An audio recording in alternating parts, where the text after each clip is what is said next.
দাম মানে কোনো ভালো আছে, ভালো মানুষ তো দোকানে খাচ্ছি।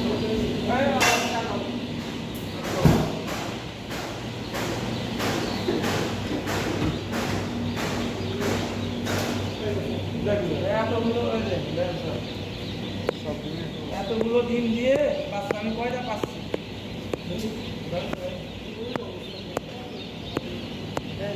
বাচ্চা খারাপ, মুরগির ডিম খারাপ হলে নাচি মুক্তি মারা লাগবে, বুঝছেন? এটা কি আমাদের হিমোটির দোষ না কিসের দোষ?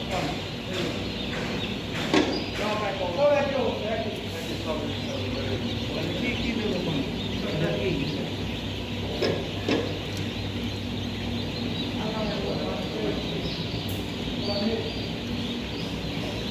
আর দেখে তো অনেক অনেক